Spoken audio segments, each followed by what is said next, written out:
Our brains are not designed to keep us happy. They are designed to keep us alive. They're simply organs, and they have the same core function as every other organ in your body, your heart, your lungs, your liver, etc., which is make sure this person doesn't die at all costs, please.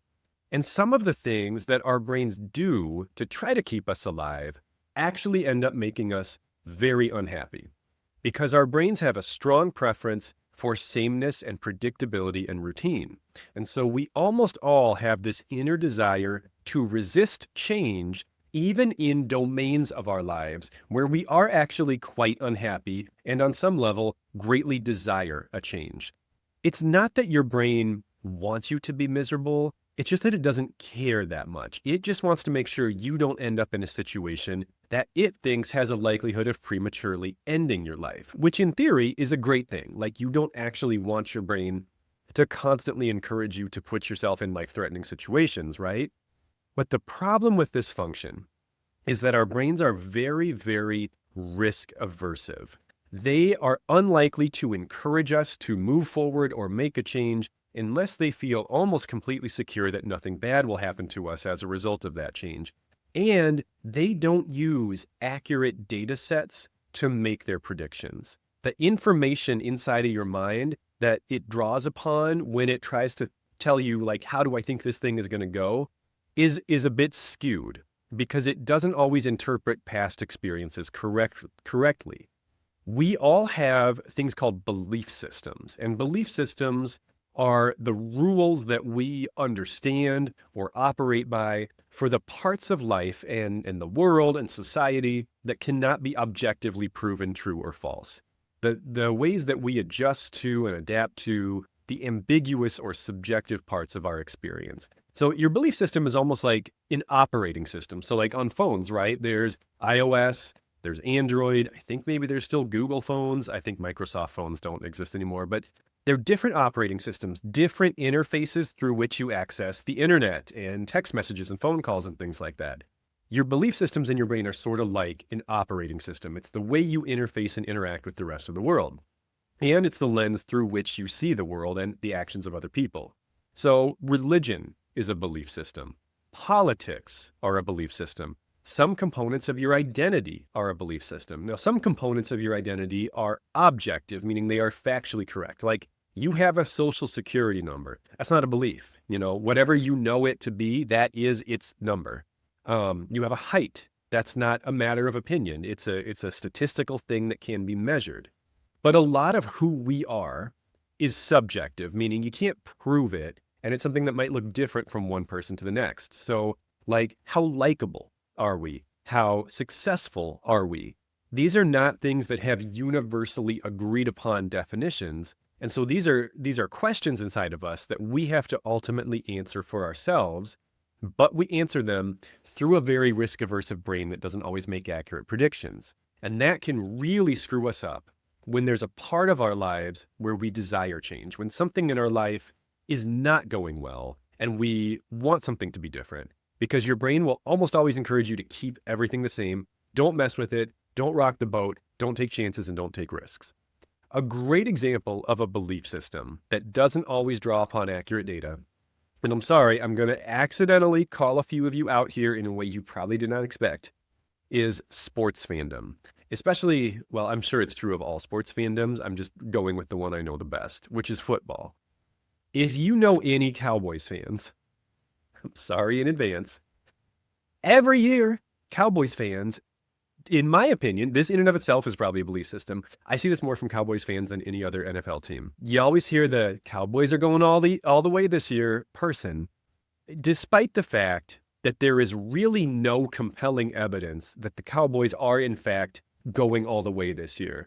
They don't appear to be a better team this year than they were last year or the year before when they did not go all the way. So this is a belief system in the opposite direction, right? This is an unrealistically positive or optimistic belief system, but it follows the same logic. And what it probably is in many cases is like there was a time when the Cowboys were really, really good and did win the majority of their games and did go all the way several times. And if you were like a young sports fan during that time, it puts this idea in your head about like, oh my gosh, the Cowboys are invincible. They're just so awesome. They always win. And that changes over time, but our beliefs don't automatically update to adapt to the changes. They tend to stay very stuck in the past. This can also happen with negative things, though. This can happen with experiences like rejection or failure or humiliation or shame. And to throw another metaphor out there was a series of games. I actually did not personally like them or play them, but they were pretty popular in like the late 90s or early 2000s. It was called the Katamari franchise. And if you're not familiar with them, in all these games, you started out as this tiny little ball and you would roll around this like a city or a countryside, and you could only absorb things that were smaller than your ball. And the goal was simply to make the ball bigger so it could absorb more stuff. So at first, this ball is very small and you can only pick up like birds and pieces of trash and stuff like that. But every time the ball absorbs something, it grows. And eventually it can get trash cans and people and cars. And by the end of the level, you're like absorbing skyscrapers and stuff like that because this ball is so massive that it can just suck everything into itself. Our belief systems work very similarly to that. At first, a belief system can only interpret very small experiences and make very small inferences from it. So maybe it starts like, this person is short with you. This girl in your class is short with you. And you think, that girl in my class doesn't like me. That's a belief system. But it grows over time because additional experiences start to happen that get sucked into it. And experiences that contradict it don't get absorbed because they don't fit the narrative. So it morphs into, no girls in my class like me. And then if that eventually morphs into, no girls anywhere like me. And then that morphs into, adults don't like me either. And eventually you end up walking around with this giant world-sized belief system that nobody likes you. And that impacts every interaction you have with the person and every chance you are willing to take. And you are probably not willing to take very many chances because your brain says that involves people. People don't like you. It won't go well. You probably shouldn't do it. If a belief system is not serving you, if it is holding you back from making positive change, then we should seek to shrink it and not grow it. So let me give you a couple examples. If you have a longing for a romantic partner, but you have a belief system that you are unlovable, it's going to be very, very difficult for you to talk to people who you are interested in because your brain is projecting negative outcomes for that situation based on this belief system that you are unlovable. So if I am unlovable, talking to this person who I hope might eventually fall in love with me has a low likelihood of success, therefore I shouldn't do it. And the act of not doing it grows your Katamari ball of unlovableness, which may or may not be a word, because you don't talk to the person, they don't fall in love with you, and you end up, air quotes, right, but you're only right by omission. You're only right because you were not in a situation where you could have possibly been wrong. And that's a perfect example of your brain thinking it is protecting you from rejection, but in reality, all it's really doing is confirming your rejection and preserving your loneliness, which is the exact opposite of the outcome you're hoping to have. Or maybe you're very unsatisfied with your career, but you don't think you're very smart. And so your brain might say, you shouldn't change jobs, you shouldn't change careers, because the only reason you've been able to keep this job as long as you have is because these people know you and they feel sorry for you. And if you started a new job, you wouldn't be able to learn it quick enough and you'd probably be fired. And then eventually you're going to end up homeless under a bridge. And so you stick with this career that you don't like, and you continue to believe that you're not good enough to do anything else because you're never in a situation where that belief system can be wrong. Experiences often have to be twisted in order to grow their respective belief systems.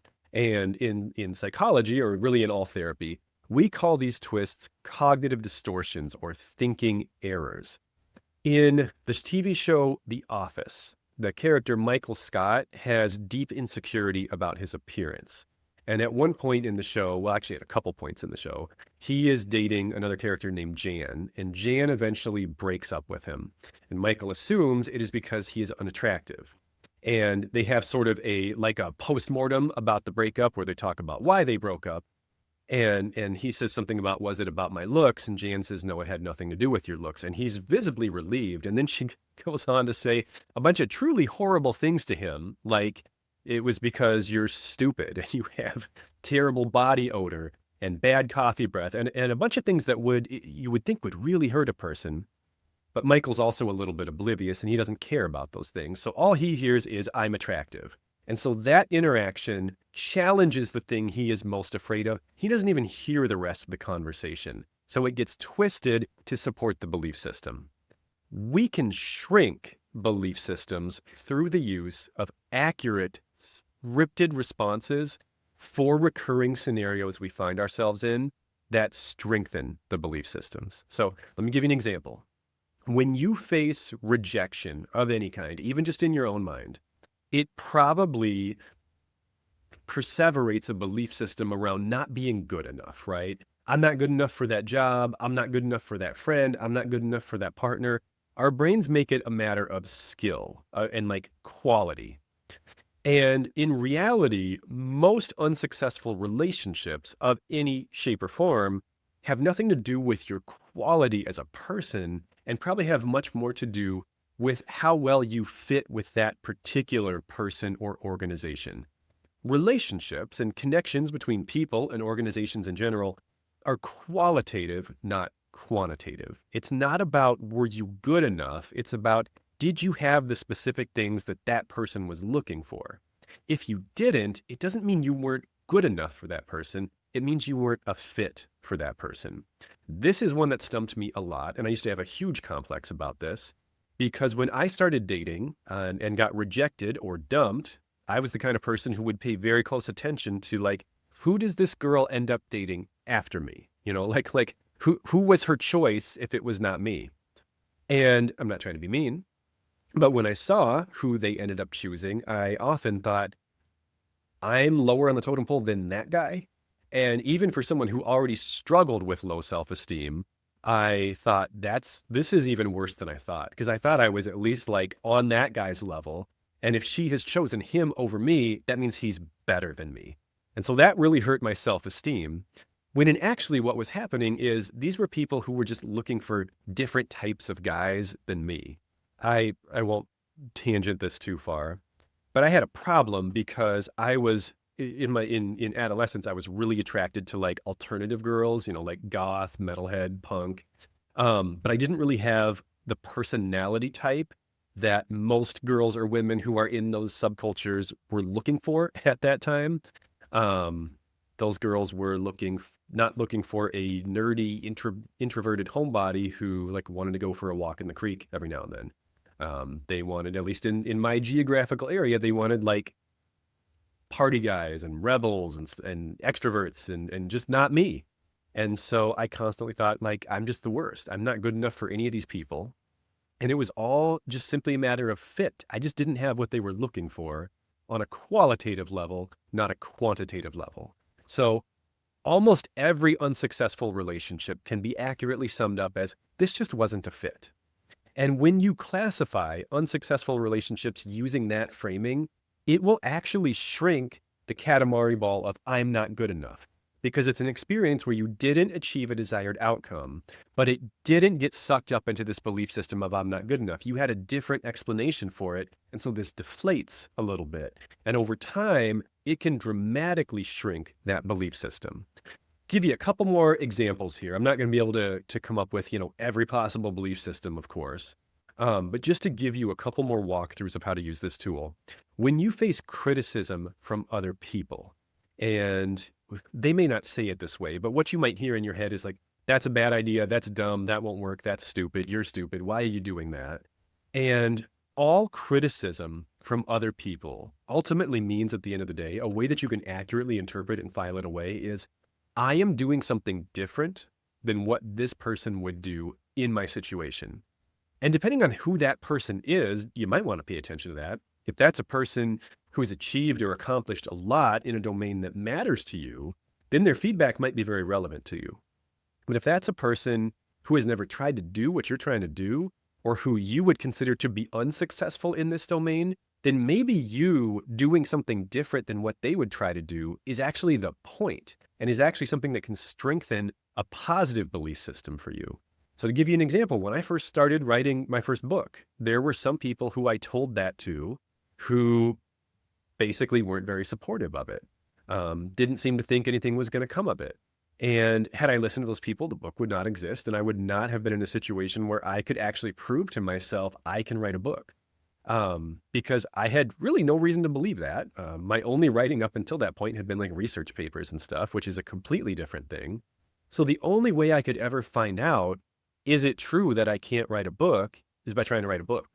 I can't prove that wrong by just thinking in my brain and trying to figure out if I can write a book or not with no evidence, with no data. You have to do the thing and then see how it goes. And that's the only way the belief system ever shrinks. One more, and then I'll kind of wrap this up with a general summary. Insecurity. Many, many maladaptive belief systems that keep us stuck in unhelpful patterns come from a place of insecurity. And most thoughts, most experiences of insecurity can probably be delineated down to an idea that that person is better than me. And it's kind of similar to rejection, but nothing even has to happen to trigger the insecurity. Like with the rejection, you have to actually be rejected. But you can strengthen belief systems around insecurity just by like seeing other people exist and deciding that they are better than you. Some areas of this, just to give examples where I tend to be a little bit vulnerable, are the gym, finances, and parenting. So my brain often subconsciously and sometimes consciously looks at other people, looks at what they're doing, and immediately generates this reaction inside of me of like, that guy is better than me, or that guy's a better dad than me. Because I see him, maybe have a really good 3-minute interaction with his kid, and my brain extrapolates, he's like that all the time. He's the best. He's super dad. You suck compared to him. Or I see someone at the gym who's more fit than me, and I think he's more disciplined than me. He has more willpower than me. He's harder working than me. It's all these overgeneralized, unrealistic global thoughts that keep this ball growing and growing and growing inside of me until it just overwhelms everything. And when I see somebody who appears to be beyond me in some certain domain, first of all, you never really know. Maybe that guy in the gym is on steroids, and that's why he's more fit than me. Maybe that super dad is actually a jerk behind closed doors, and he's only nice to his kids in public. So first of all, you don't even know if it's real or not. But hypothetically, let's say it is. Let's say it's exactly what it appears to be. When you see somebody who's farther along than you in life in some certain domain, you can accurately summarize that experience as that person has probably invested more resources into that part of their life than I have. There are many people who are more successful at business than me or who have more money than me. That doesn't mean they're smarter than me. That doesn't mean they're harder working than me. It does probably mean that they have invested more time into their business than I have.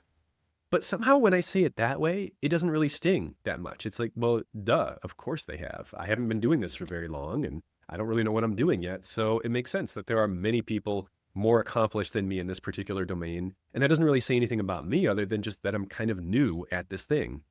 And that's what almost all insecurity is you're just seeing someone who does that thing more than you. And in order to do that thing more than you, they probably do other things less than you, which means there's stuff that you are better at than they are. Because we're all stuck with the same problem, essentially. We have a limited amount of time, a limited amount of energy, and a limited amount of attention, and we're all just trying to distribute it in the ways that make the most sense to us. And so sometimes you will see people farther along than you in some certain domain because they've put more resources into that domain than you do. And in most cases, that's literally all it means. So in order to get your brain to stop trolling you, stop holding you back from the things you really need to see changes in, classify and categorize your experiences correctly. Call things what they are and try your best to take away any twists or manipulations or misinterpretations and strive for the most accurate internal wording possible. Doing this should help you shrink your Katamari ball that is keeping you stuck from progressing and help you finally move closer towards your life goals. As always, I hope this content is helpful for you. If it was, I would greatly appreciate likes, comments, and subscribes, all the things that every other YouTuber says I know. But it's true, it does matter to us, so I should say it too. Take care, and I'll see you guys next time.